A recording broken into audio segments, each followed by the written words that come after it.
It's Sunday. It's Sunday. Today's the day that I go live. And I always say to myself, have I done everything I want to do on Sunday? Do I have time to go live? Well, the answer today was yes. What a great day. I always love Sunday. It's my favorite day of the week. It's the day that Handsome Tim and I have breakfast together. Hello. And Handsome Tim and I have breakfast together on Sundays, and we make brunch. Maybe one would call it dinner, lunch and dinner, but brunch. Hello, hello. And on Sundays, that's what we do. And today I had two recipes that I wanted to try. I had a 2 ingredient biscuit or a 4 ingredient pancake. And I chose we voted. It was the 2 ingredient biscuit. So I made yogurt biscuits, yogurt and self-rising flour biscuits. Man, did they turn out good today. And last 2 days, been working on a few animals, not many, still have the quarantine for the equine herpes virus. So, them biscuits, Handsome Tim, they were so good. You should bring them to me so I can show everybody how they turned out, if you don't mind bringing them to me. But you take a cup of yogurt, 0% fat free, and a cup of self rising flour. Yes, mom. Hey, mom's here. And sorry, my shirt is falling down. And you take the cup of yogurt and a cup of self rising flour, and you knead it together about no more than 20 times. And then you lay it out kind of like this thick, and then you bake it at 425 for about 10 minutes. Thank you, sir. These are the biscuits I made today. And they turned out really yummy. So I put a little butter on top so you can see them. They're kind of browned. And they're really good. They taste okay. So here's what happened though. You can make them with cottage cheese, or you can make them with yogurt. And I wanted to make a double batch and I only had 1 cup of yogurt. So I blended up some cottage cheese and put 1 cup of blended cottage cheese and 1 cup of yogurt with the 2 cups of self rising flour with a little bit of salt, and then rolled it out and then cut them with one of those mason jar tops, out. And they looked so good. Like my grandmother would have been proud and my mother would be proud. So we ate those with some uncured bacon and some farm eggs. So they were really good. But we're just going to eat twice today. So I indulged. But hello, everyone. Thanks for being here. Hello, Teresa. Hello, Cindy. Hello, Sharon. Hello, Handsome Tim. Hello, Mama. They were delicious biscuits. Well, it's been a rough couple of days. Got a story to tell you today with a very important lesson learned in life. It was a very challenging lesson learned for life. And I will say that it involves crying, which I've already cried. So hopefully I will not cry. And oh, fat free. Sorry, someone asked about it's fat free 0% yogurt and fat-free cottage cheese. So I blend the cottage cheese when I get it home and make it liquidy but not no curds. And then you put a cup of the 0% fat-free yogurt and then a cup I've used of the cottage cheese. I find it makes it taste buttermilky.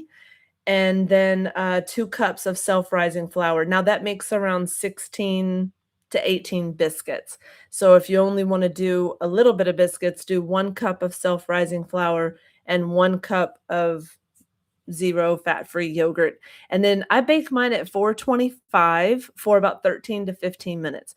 But they don't rise much. So when you cut them, you want to make sure you leave them when you knead them out, make sure they're thicker because I did that like this and it was flat. And then I did it like this and then they were better. So moving on from that, um,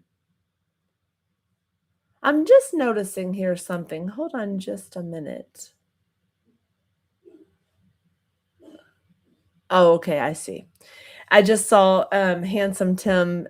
I just realized that he's logged in from a different account and I was trying to figure out who was saying that. Timothy Jones, I see. So I've had some lessons learned in the past couple of days of work. And I don't know how much I'm going to tell you of this, but I'm going to be as candid as I can. You all know that with the profession that I'm in, sometimes I lose clients. Sometimes they pass over the rainbow bridge. And sometimes, you're dealing with horses in different ages. So here's the story.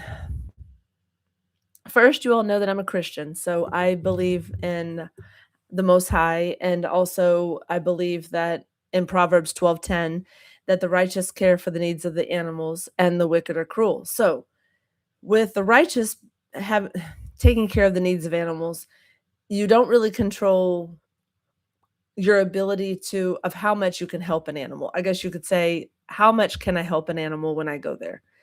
So, golly, it's so hard for me to start this conversation. I'll say it like I get a phone call to go see about a horse. And I'm told the horse is an older horse.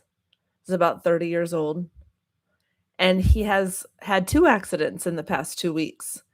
He has wedged himself between a trailer and a barn, and he has also tripped over a water trough, and he has punctured the side of his lungs and ribs, and there's a hole the size of a grapefruit in the side of him.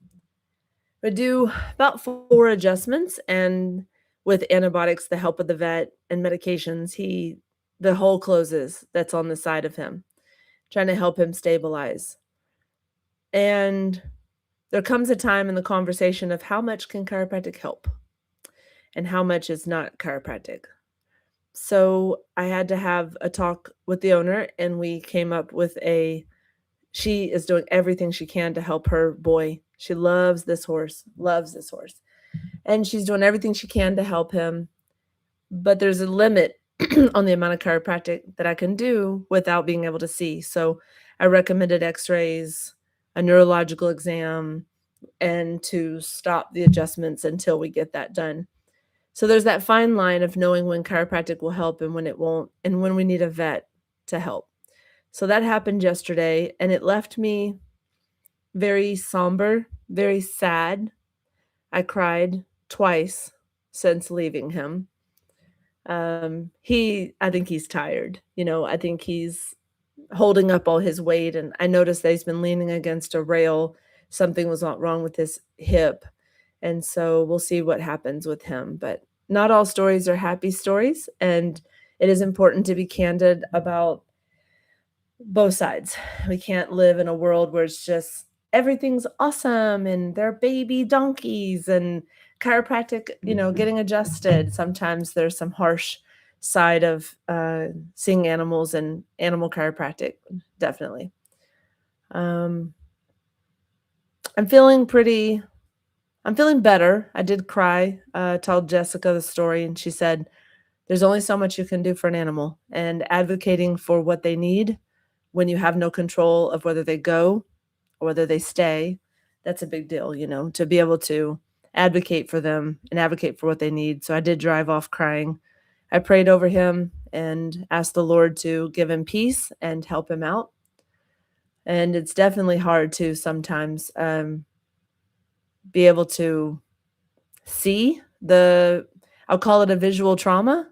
You visually see this horse suffering and you're trying to figure out what you can do and what you can't do. But the owner wants to give him every chance, but being 30 years old and having a balance problem and, a hole in his side, but he's eating, he's drinking, he's pooping, and he's peeing. So all the functions are there. So we definitely have to try. Thank you.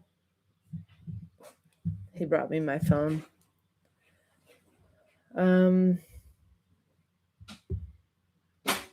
But I have to cry out things, and Jessica helped me with that. And so that was good for me to process it out. And I helped another horse. So here's the story. I candidly spoke to the lady yesterday and I said, we need a neurological exam. We need x-rays. We need that now, like right now. Put the horse back in the pen, put him up, and we need to get a vet here. He needs to have an x-ray and a neurological exam. And I'm no longer comfortable seeing him with chiropractic. And this is quite dangerous. And chiropractic is not going to fix him. And so we agreed to get x-rays and a neurological exam, and that it was unsafe. And then I spoke very candidly and very harshly with the client, which is not my normal. I'm normally very empathetic and very kind with the situation, but I could definitely tell that we needed to talk it out more serious. Now, Jessica tells me that when I have conversations with clients, that I tell them what they need, but in a nice way. Tell them what they need to do, in a nice way. So the day before that, we went to see about a horse, and there's not a lot of horses, like I said, because of the EHV, the equine herpes virus going around in Texas. And I believe the quarantine ends on December the 8th. And so a lot of people have held back and don't want to risk it. So, Teresa, yes, sometimes you need the call to Jesus talk. Yes, that's right. And this client, I'm going to tell you a story. You tell me what you think, okay? You tell me what would you have done with this situation? You go to a barn to see a horse. The horse is 17 hands high. She is very tall. She is in a barn with 15 other horses. And you grab her to do the adjustment, and you see that something seems off. She seems agitated, irritated, angry, pitch in her head, but she's never this way. You put her back into the stall after you finish adjusting her, which takes longer than usual, and you notice in the stall that there's not a single piece of hay. There are shavings, but there's not a single piece of hay. When you put her in there, she's frantically looking around, like to see if there's any food anywhere. Every bit of hay is gone. You see all the shavings, and you see every other horse eating hay, but there's no hay in her stall. So you go to the barn manager, and there's no owner there because you're there without the owner. And you go to the barn manager who speaks Spanish, and you say, "Hola, ¿por qué no hay zacate con este caballo? Why is there no hay with this horse?" And she said that the owner, every other horse gets 3 flakes of hay, which is, about a flake is like about as wide as my head. So there's like 3 of those. So 3 flakes of hay for every horse, but this horse is only given 2 flakes of hay because she's fat. But the horse is not fat. The horse is quite, you can feel her ribs. So the horse had no food. Now, the horse is looking for every morsel of food. So I tell the lady in Spanish, please give this horse another flake.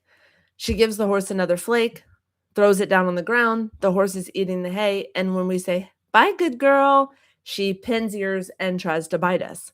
This is called food hoarding or food aggression because she's really hungry. All right. So you leave knowing that they said the horse is fat. The horse is not fat. The horse is under training. She rides every day. The horse needs calories. The more you work out, the more you need calories. So the horse, the client calls you again after you know that they said the horse was fat and the horse had no hay and, she's showing signs of food aggression. I show up to the job on Friday and I asked her how the horse is doing. She said the horse is doing wonderful. She's actually riding well and she's listening and we're getting her body mechanics down, and the body worker was concerned about her left shoulder and the right foot. So they took a little off the heel on the left front so that the shoulder blade would come down some so there wasn't so much tension. Okay. She said, well, I said, oh, I see we're at your house this time and not the barn where you were. And she said, Well, at the house, she's comfortable, but since the equine herpes virus was out, we just moved her from the barn where we kept her to ride, and we put her at the house. I said, "Okay." And I said, "Well, how's everything been with her eating?"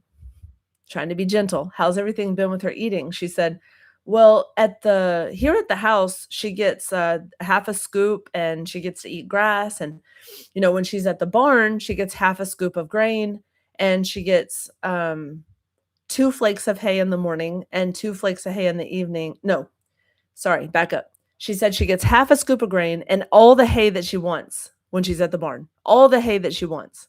Flat out, no, this is a lie. This is a lie.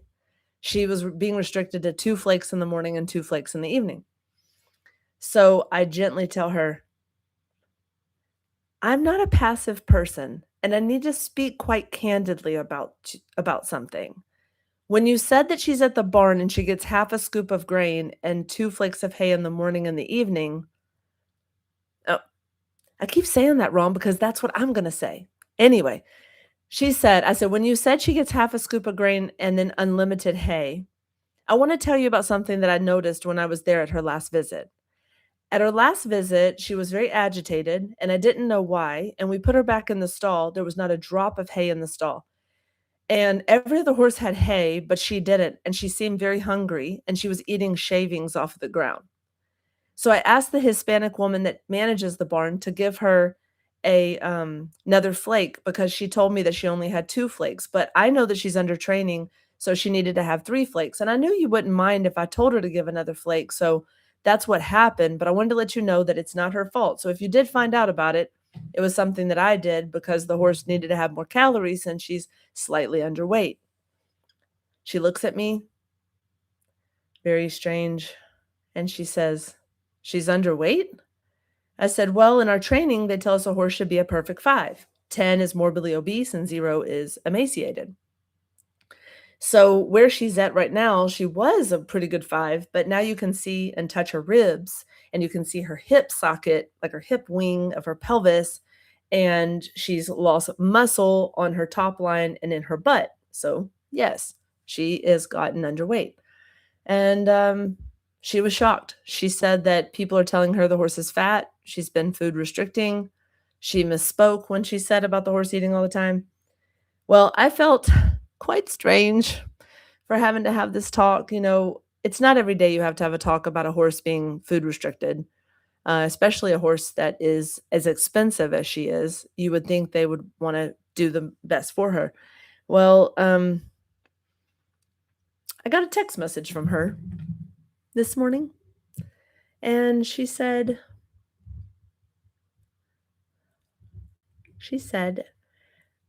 "I feel very bad about her food. I feel very bad that I didn't know and I listened to people.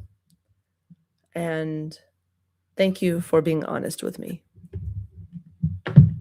So, you know that talk in the back of your head when you look at a family function or you're at like an event, there's something in your head that's like, "Don't say nothing, don't say nothing," shh. And yeah, it's hard to have that talk. I don't want to be the one to have the talk, but somebody has to advocate for the animal because the animal was definitely food aggressive and hungry, and she was definitely not okay. So welcome on in. Come on in. Y'all remember to like the video below. So this horse was not being fed properly, and she's under training every day. And other horses that are under training, they're getting like 2 scoops of feed, they're getting hay. Coastal hay is not a lot of calories. It's kind of like us eating a rice cake. I mean, rice cakes are only like what, 60 calories? And so coastal hay, lower calories, just a filler. Horses, from what I'm taught from a nutritionist that works for Bluebonnet, she says that horses should never go longer than 4 hours without food in their stomach. They constantly produce bile, which can eat at their stomach. Unlike us, we produce bile when the stomach senses food entry. They produce acid all the time, so they have to eat every 4 hours. Well, if she was in a stall and ate at 9 a.m., and then ate up all her hay fast, so it's 10 a.m. by the time she's done, and then she doesn't eat again until 6 p.m. I mean, she's already gone over that 4-hour mark. So when I was there and I started to work on her, there's a flap of skin right under their haunch, right before their hip. If you pull that flap, and they react by kicking or biting or pulling away or something. There's some soreness there. And those nerves go to the hind gut. And so the hind gut could have ulcers from not having enough food or parasites or, something like that. So I told her, follow up with your veterinarian because there's a lot of soreness when I pull this flap of skin under the haunch. And she may have hind gut ulcers from not having enough food. With that being said, you know, I just have to be honest and just have to suck it up and go through that uncomfortable and, say, okay, this is what we have to say. So someone has to advocate for the animals and the righteous care for these animals and the wicked are cruel. And I'm definitely not wicked. So I have to say what we have. I have to say what I have to say to people, especially when they don't know. Now, for someone to say that the horse is fat, this is subjective, right? The BMI system for the United States, for us, that says what we should be, I should be 132 pounds and 5'4". I personally feel that it's broken. It's broken, the BMI scale, the body mass index. Like, you see my wrist? If I can put my middle finger all the way around, then that means I have a medium to large bone structure. See? Not touching. And some people have a small frame, a medium frame, a large frame, but it doesn't count for that. So I would rather I know the BMI system's broken for humans. So is it possible that the BMI index is broken for horses? Like, how big should a horse be? Or should a horse that is known for being genetically big bodied, like a horse like Storm, I'm saying this for reference so y'all know, like Storm or Val or, even my word just popped out of my head, Roman. Like a horse like Roman or a horse like Storm, every frame is different. Like a pony, you wouldn't want a small pony to be, 800 pounds. A pony has to be more like 300 or 400 pounds. So you have to gauge it. But what I would say, Gemma, yeah, Gemma, thank you.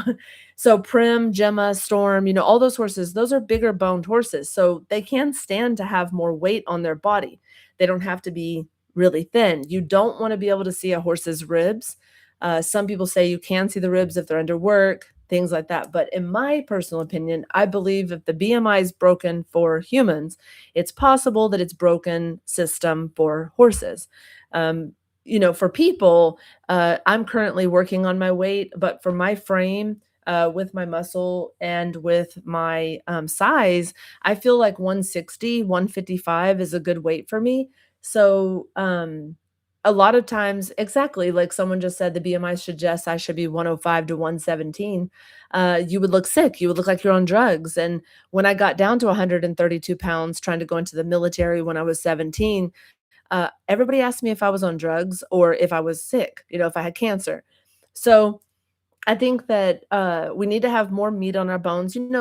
It's definitely depends on the size of the structure. So, if you grab around your wrist with your middle finger and first finger and you can't touch, I mean, it's very likely you have a medium bone structure, which means medium to large bone structure can handle more weight.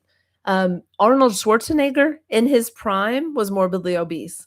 Lou Ferrigno, the Hulk, who I've met before, he was classified as morbidly obese. So we have to be careful with this definition. Well, with that being said, if you apply that to horses, a horse that is 17 hands high and is under work all the time could stand to be a bigger frame. I'll use Jessica's horse, Jersey. She's an old genetics of quarter horse from a breed, the previous sire is Pepto Boonsmall. Pepto Boonsmall was a shorter horse, but at 1,300 pounds, really big muscles, big broad chest, big rear end, right? These horses can hold 1,300 pounds and they don't need to be thin. When I got Bodie off of a dry lot, my horse, she was probably about 800 pounds, but she could stand to be 1,000 pounds. She was very, very thin and she didn't have a lot of muscle. So there's that. That's my soapbox for today is that it's possible that the system's broken. So this lady listening to all these people, your horse is fat. Your horse could stand to lose a little. Your horse is fat. I mean, that definition, right? It's subjective.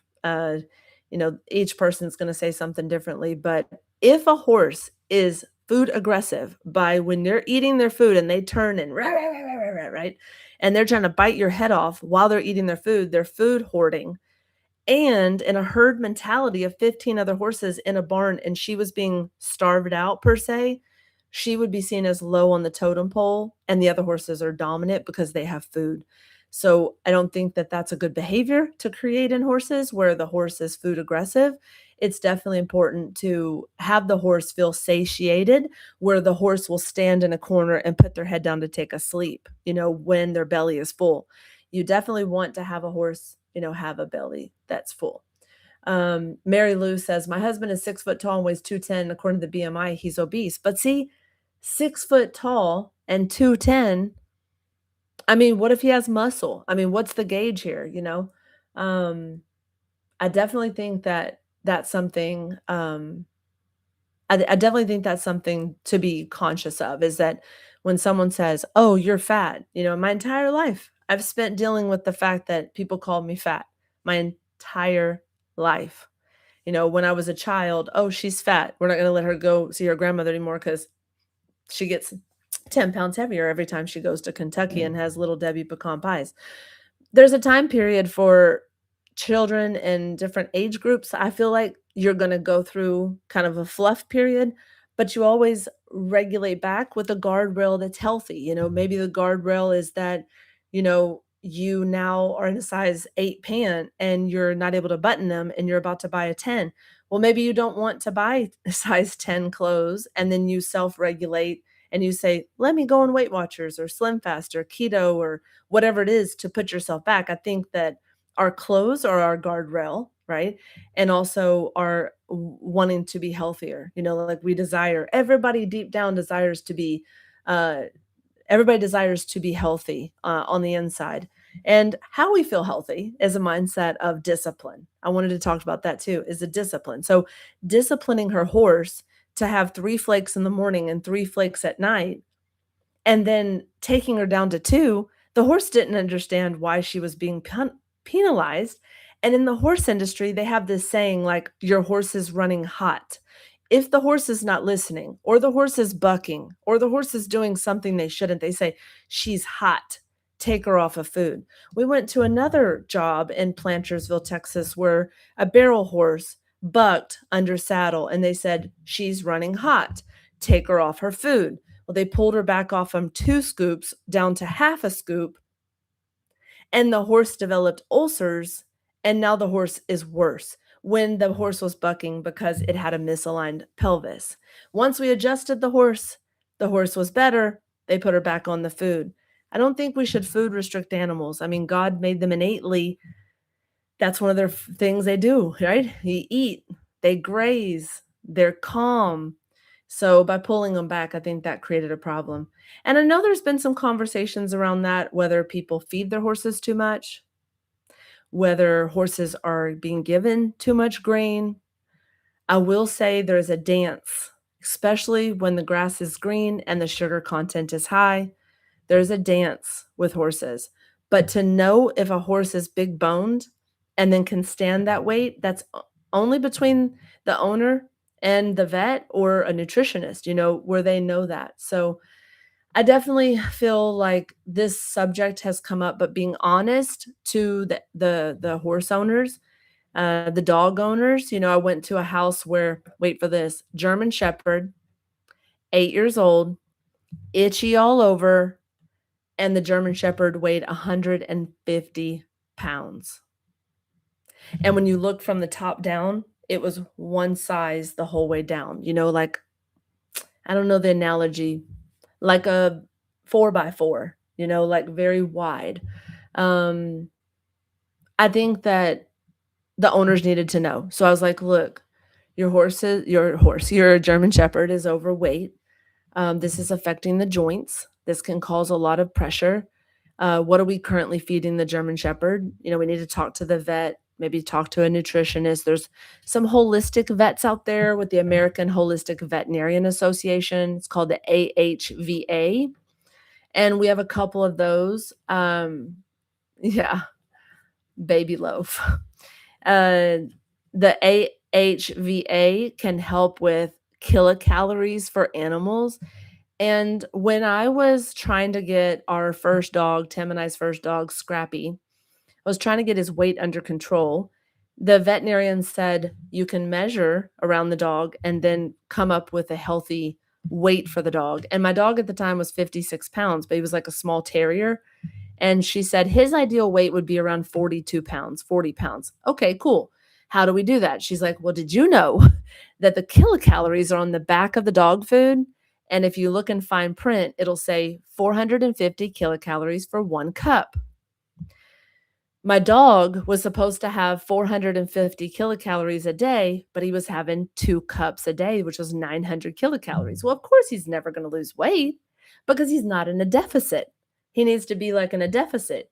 If he was playing and active, he would need that amount. But because he was just laying around, he needed to be at a maintenance or a um, deficient amount. So who would have known the kilocalories are right there on the bag, and being able to see the kilocalories for your dog, maybe you have them on 450 kilocalories. It depends on the breed, obviously, but if you have the kilocalories known to be 450, you can look for that and then we use green beans with no salt added, and we put green beans on top to act as a filler, so the dog didn't know. So I bring this up to say that my dog was on a half a cup of grain in the morning, grain food, dry food, a half a cup in the morning and a half a cup at night with half a cup of green beans on both. Well, his brain thought that he was getting the same 1 cup of food because we use the fillers of the green beans. So what I told the horse client was, um, is maybe give coastal hay because it's lower calorie and not alfalfa. Alfalfa is sugary and more protein. It's loaded with protein, but it has a lot of sugar in it. If you've ever smelled alfalfa before, it smells sweet. It's so yummy. When I first started working with horses again, I would grab a piece of it and I chewed on it and I was like, this is it's sweet for sure. So horses love, love, love alfalfa, but they can overdo it. And the owner said, well, we're giving her a little bit of alfalfa. And I said, well, maybe talk to your vet and see about the coastal hay as a primary and then the half a grain just to deliver her, vitamins and electrolytes and things like that. So the smell of alfalfa is heavenly. Like if a client walks by with a couple flakes of alfalfa, you're like, you know, how can I get that in a cologne for handsome Tim? It's like amazing. So, alfalfa is definitely higher in calories. So, if we're trying to cut their calories, we definitely don't want to do that. Now, I'm not a horse nutritionist. I'm just telling you about things that I know to be true for my own horse and for my own dogs, which is, within my uh, realm to do is to talk about my own experience. And I'm not a horse nutritionist, and nor do animal chiropractors have the right in Texas to change a horse's nutrition. But we can advocate that the horse go to the vet and have the vet talk about nutrition, or go to and have the vet talk with a nutritionist. And chamomile tea and alfalfa do smell a lot alike for sure. With that being said, a lot of advocating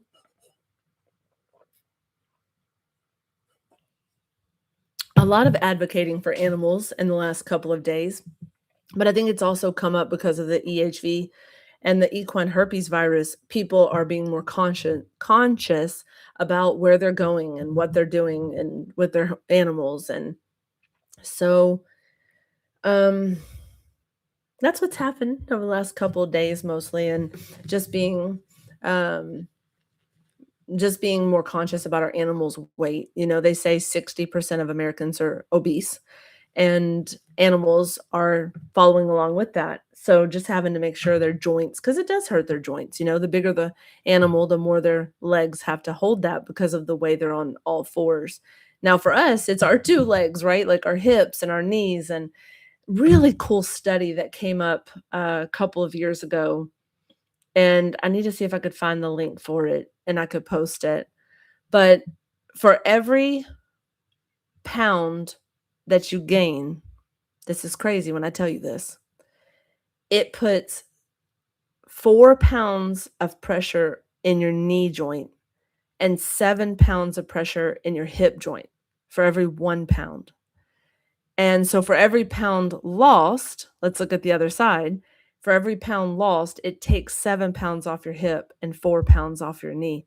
So if you lost 20 pounds, you have taken 140 pounds off your hip and 80 pounds off your knees. And in some cases, as low as 10 pounds, they said, would be the difference between knee pain, hip pain, or no knee pain, hip pain. So that's really cool. A study they found that would encourage people to want to lose weight because if you have knee pain, and even with like knee surgeons, when I'm working with human patients, a knee surgeon will not operate on you if you are over a certain weight, like over 280, over 250 for back surgeries. The success rate is not there. So they will not do surgery. I had a guy that I sent for a surgical consultation, lost use of one of his feet, and he had foot drop. So when he walked, he would just slap his foot down, and then his penis stopped working as well. The nerve that controls the foot also controls the penis. So he came in because he had loss of both. He had erectile dysfunction, and his foot was dropping. Did an MRI. He has a huge hernia, like the size of my thumb, like this right here inside the spinal cord, and really needed surgery. Goes to the surgeon, has a consultation. He's 320 pounds. The surgeon said, I'm sorry, I cannot operate on you until you're under 250. He has to lose the 70 pounds before the doctor will operate on him. But by the time he lost the 70 pounds to get the operation, the nerve had been compressed so long to his foot that the nerve never regained function. So he still has foot drop, and he has to wear like a brace that holds his foot up as he walks. So that's horrible, but it's good to know. MRI machines, their weight limit is in some cases 350. So if 350 pounds or more, you have to find a specialty MRI machine to go into. And so recently I had to order an MRI on a guy that weighed 548 pounds, but he only could go to this one place, and it was an hour and 15 minutes away to be able to fit in there. And they had to wrap a sheet around him and then wedge him into the MRI and then use the sheet to pull him back out of it so he didn't get stuck with his skin against the wall. It's something to think about. Yeah, depends on height and weight. Yes, Denise, for sure. But some of them have a bumper, like, okay, I will not operate over this poundage. And that's what I mean is every surgeon is different for height and weight. So under 240 for a knee, under 250 for a knee. The studies showed that how do I say, the success of the knee replacement is improved when you're lower weight, under a certain weight. And the outcomes are worse if you're over that weight because the plates can shift and the replacement will fail. And my dad had double hip replacements with ceramic and titanium, and he had one done in November, and then he had the second hip done in like February. So they did the hips back to back, and large bone spurs, they had to come out. So whenever they did the hip replacements on him, he was walking a mile, 3 miles a day and doing really great. But his weight was only 210, and he's 6'1". So it just depends on that. But it makes me think about how telling the truth to a horse client or telling the truth to a human patient, as a doctor, there are some doctors that do not tell the candid truth. There are doctors that are like, they're going to be okay. Let's give them this medicine. Let's do this. Let's, change these things. But the job of a veterinarian is one of the hardest jobs to be able to say when it's time to euthanize and when it's not. So it's definitely difficult. I can't even imagine that I'm struggling just watching a horse, that is having all these problems, and then to be the one to actually euthanize is even harder. So this year, I know there's been a lot of deaths of veterinarians, and it's been a struggle. But for the most part, there's a lot of great veterinarians that I've met, and there are veterinarians who are bringing more awareness to Not One More Vet, which is a thing you may see on some people's Facebook page. It's called Not One More Vet. It's NOMV, Not One More Vet. So for suicide awareness, and helping the best we can within that constraint. And I didn't realize that part of it when I got into this, but it is very high right now. The suicide rate is very high. But most of the vets that I know are learning from those situations where they're getting, reaching out, and um, they're definitely getting support emotionally. And I do call some of the veterinarians and check on them, and they're all doing, the ones that I do know personally are doing very well. Let me read some of the things y'all said here on the side. So Denise said depends on height and weight. My BMI surgeon told me under 240 for the knee. Yes, depends on that. My vet said my younger female lab is overweight. She's 95 pounds. Depends on her conformation, the way she is. But I see Labradors, and Labradors that I've seen before can be up to 120, 115. Just depends on their breed for sure. You want to look at their hourglass figure. They need to be sunken in. That's what I always look at on Dexter, is from above. Is he narrow in the waist and then come out to the hips? Like, can he hourglass? And you want to have that hourglass shape. Let's see here. I had bariatric and lost 105 pounds, trying to lose more on Zepbound. It's very hard. Losing weight is really hard. I think I've struggled with it my whole life, and I've not overweight. I'd say having the muscles that I have, I'm not as overweight, but I definitely like to hover between 160 and 165. I heard the suicide rate is high for veterinarians. Yes. My vet unaided himself. My vet. Oh. Losing weight is hard, especially during perimenopause and menopause. Amen. Amen, sister. That is the truth. I think the secret to it, I'm finally starting to learn, is deficiency. You need to be in like Weight Watchers is helping. I got off the carnivore thing. Carnivore, it did good for the time frame. And then now I do more carnivore omnivore. I do like paleo, but inside of Weight Watchers. So I eat, fruits and vegetables and protein. It's more about discipline, I believe, and having like 3 eggs with some vegetables, maybe have like a yogurt with some blueberries, just having more consciousness to that.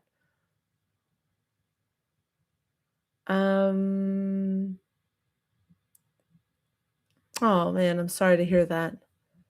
Sorry to hear about that your veterinarian. That's horrible. Denise says, why I could never be a vet or tech. It killed me losing my doodle girls. When my service dog goes, I don't want to be here anymore. I can't live without. Oh, Denise, come on now, babe. Um, we are the shepherds of our babies, of our fur animals. I lost my Scrappy, and I didn't think I'd go on, but life goes on. Only the Lord knows when it's our time to go, for sure. And I know that that is hard. I have a client I went to on Friday. Oh, I didn't tell you all about this. I went to a client on Friday and I saw her cat. And her cat is 13, very fluffy, probably weighs about 15 pounds. And she said his hip is clicking when he walks. And sure enough, his hip was out of place. And we did the adjustment, and he's declawed, thank God. But she was telling me she lives her whole life for this cat.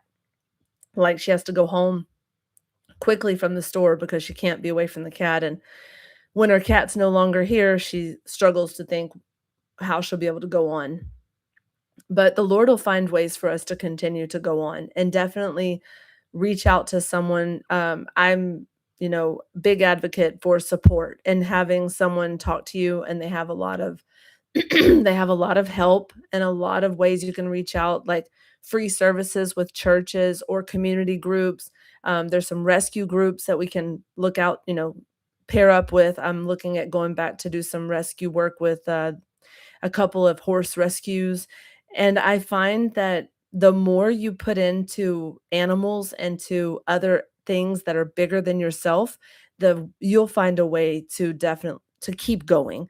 And that statement does concern me. So I will tell you that there are outreach groups, and you can look for support groups. But a lot of people underestimate the value of a good, strong church unit to be able to have people checking on you, and people that are always asking how you are. And also, rescuing a younger dog, a lot of times when you have a senior dog, will help that senior dog to keep going. So I think for Dexter, we'll look at getting another dog to keep him youthful and keep him going. And let's see here. I'm trying to see what else y'all said. Sorry to hear about your loss, Jennifer Thomas. She said, "It's hard losing our fur babies. I had to say goodbye to mine a month ago. I still miss him every day. I still miss my Scrappy. He's on top of my fridge in a wooden cedar box. And this morning I just said hello to him, Scrappy Doo. He was my boy. 15 years he lived, and he had Cushing's and he had a tumor on his pituitary gland. But he lived to 15 with diabetes, diagnosed at 11, and Tim and I gave him over 4,500 insulin shots to keep him alive."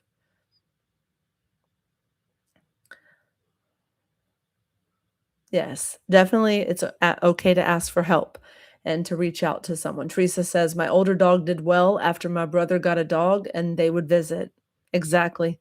The rescues, they have so many dogs. Here in Harris County, the Harris County Animal Shelter, I think they had like 70 something dogs. They were definitely looking for homes for them. So and Joanne God's Grace says, "Isolation is not the answer, makes the situation worse than it is. Being active in community and church helps overcome any loss." Absolutely. I 100% believe that that's what kept my grandmother Geneva going. She was at the church. She did Wednesday night Bible study. People would call her. They'd go on walks together. My grandfather passed at 82 and she lived to 93. So for 11 years, she was with the church and was part of community events and walking and bringing meals to the church, and they'd bring her meals to the house. So please connect with someone in that realm. If you don't know where to start, just type in Google churches near me or your religion near me. So, like Baptist church near me, Catholic church near me, and just start there and give them a phone call. They have a lot of resources. Our church has a pantry for food, they have education. They have support for women and different age groups of women. So, like women between 60 and 80, women between 40 and 60, they have support groups. So look into that for sure. That's powerful.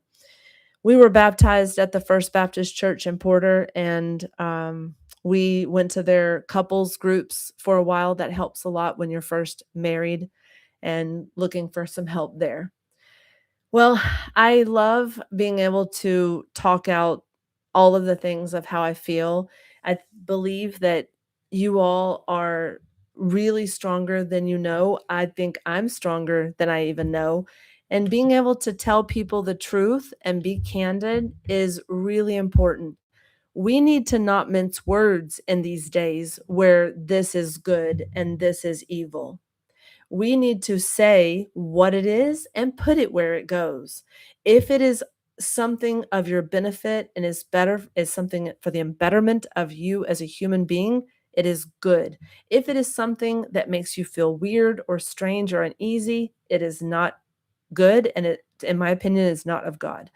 So these are things that we definitely need to consider, that I do these days, is like, is this for me? Is this not for me? And I would like to definitely categorize things in boxes. They say in brains of people who have gone, different women have multitasking abilities more than any other. I would say that we think in file cabinets, and you might agree with me. Put yes if you agree with me.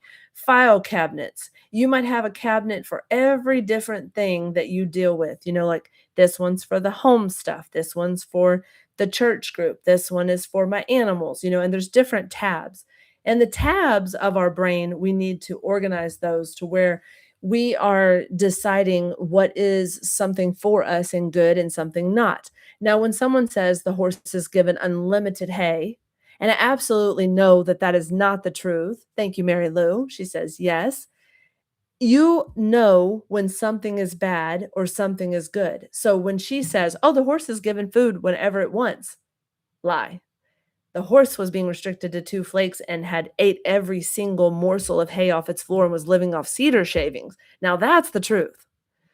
This horse over here, well, he's 30 and, he's fighting and he's going to get better. Let's get a neurological exam and an x-ray and let's prove that. Let's find out if he's going to be okay and be able to go back into the field and not be kept in a pen. So there are times for discernment, and the time for discernment is now. And being able to discern things is makes us not feel chaotic, but it also gives us discipline in our life, like discipline to say, these are the things I can eat, and these are the things that I'm not going to eat. These are the things that I can say, these are the things I'm not going to. So I hope that helps you in some form that I am thinking of discernments and good and evil. And when I'm speaking out things, I can say, that is not true. I'm going to speak up. If that is not true, I will say, no, that's not right. Now, I'm not going to get into any petty social media thing where I go back and forth where he said, she said, because there's a lot of trickery and a lot of lies that are found in certain places like that. Uh, oh, got you, Joanne. I will make sure he knows that. Dr. Laura, not trying to change the conversation since I've been liking Tim's short videos. Now I get notifications, but can't hype. Hype seems to be only for long videos. It's been 6 months since Tim's done long videos. I'll let him know that. He was streaming them all together and making a long, but I know it's challenging to do that. So let me tell him about that, Joanne. Thank you. So with the discernment and the good and the evil, we make sure we put things places, but it makes us feel like more balanced and not chaotic. And, it makes us feel better. Now let's use an example. Say that you're sitting at home and you're 75 years old, and your grandchild comes over and they are talking to you about something that they saw on social media, and you know that it's not true and you know that it's not right. You say, that's not true. I don't believe that. Or say that you go to the veterinarian and the veterinarian says, well, your dog is obese and you don't agree. Then you say to them, explain to me why the dog is obese. Well, the dog should weigh this and the dog is this. Well, you talk it out and you understand the vet side of it, and then you still can disagree with the vet. Now, I just told someone the other day, doctors are not always right. Doctors are human. Doctors do learn information and they regurgitate that information unless they have their own case studies. So make sure that when you're at doctors, veterinarians, make sure you question it and find out the reason why to make you feel more discernment about whether this is true or not true. With all the age of all the things we see online being mostly artificial, we have to know what is real and not real. And so to being able to ask questions helps us to gauge that better. Um, that's what I got in my brain today. But if y'all have any questions for me, I'm going to spend the last 8 minutes of my live today answering questions. If you have a question about me personally, about my decisions on things, questions about my jobs, why I do certain things, hey, I don't mind your candor if you ask me questions. Like she's asking about why Tim's not doing long videos. Ask. Um, you always have to be an advocate for yourself, Denise says. Absolutely, Denise. You have to be your own advocate and your protector. The only things I tell my staff you can control is how you handle yourself and what you say and your faith and what you believe in. And those are the only two things. Dr. Baker, you're always full of good advice. I have a cat, but your words are helpful. I have a cat, but your words are helpful and comforting. Awesome. Cats are great. Did you know that cats were shown in studies to be for spiritual and emotional healing, while dogs are for physical healing? I thought that was cool. Being that I have 4 cats and 1 dog, I need emotional healing 4 times more than I need physical healing. Oh, thank you, Horse and Home, my favorite animal chiropractor. You're welcome. Um, thank you for saying that. Any questions? Nobody's coming to save you, Mom. That is right. No one's coming to save you. Save yourself, and God will save you. So no one's going to save you on this realm without you advocating for you. So you definitely have to stand up for what you believe. A lady told me that her doctor said the only way to heal a 5 millimeter disc hernia in her back was to have surgery. That's a lie.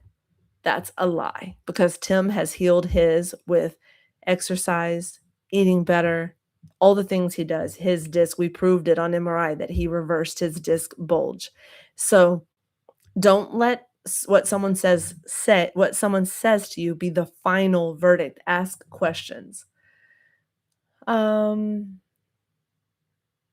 Tim's not doing long videos because my long videos get no views. There you go. That's the truth. Long videos got 20 views. Shorts had over almost 1,000 views. So that is the truth there.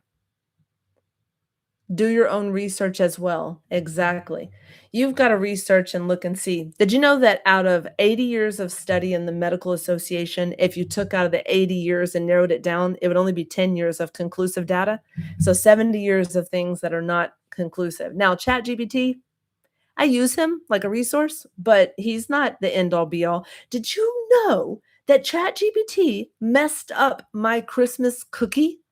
He said a cup of flour and a cup of cocoa powder, but I didn't register. We made the nastiest cookies because he told us to do that. So definitely, definitely don't listen to his recipes. Mm-mm, mm-mm. Never know who needs long videos on occasion. That is true. If we can get the views on those videos, huh, Tim? We can get the views because the views aren't there. Yeah, ChatGPT's been failing. I'm telling you, watch out. Watch out. Do you know what that you can tell ChatGPT to act as a certain professional? So I tell him, "Hey Chad, watch this. I'll show you why you have to be careful. Hey Chad. Hey Chad. Hey there. Great to hear from you as always. What's on your mind today? Hey, I'm going to ask you a question, and I want you to be a holistic veterinarian and only answer with holistic advice on how to help my dog. My dog has itchy spots on his foot and his back sometimes. What could I do for his itchy spots that's holistic? Now, remember, you are a holistic veterinarian with the American Holistic Veterinarian Association, and I don't want to hear about anything that is mainstream or medical that's Western medicine. Thank you. Absolutely. Putting on my holistic veterinarian hat, I'd be happy to dive into that world. So, when we're looking at itchy spots from a holistic angle, we're really aiming to support your dog's overall well being and reduce irritation naturally. A couple of gentle approaches might be helpful. For instance, you could consider using soothing herbal rinse like a chamomile or calendula rinse. Those herbs are known for their calming properties on the skin. Another idea is adding a bit of coconut oil to his diet or applying it lightly on the itchy spot, since coconut oil can be quite soothing and natural anti inflammatory benefits. And of course, think about his diet overall. Sometimes itchy skin can be a So, point of what I'm saying is coconut oil has been proven to be antifungal, antiviral. That's true. So, put a little coconut oil in there, but he likes the taste of it. So, he licks it off. So, you'd have to put it under a wrap so he doesn't lick it. Chamomile, calendula, those are calming as well. So, I use it as like a guide to like bring everything together, but I don't use it as like 100% this is science.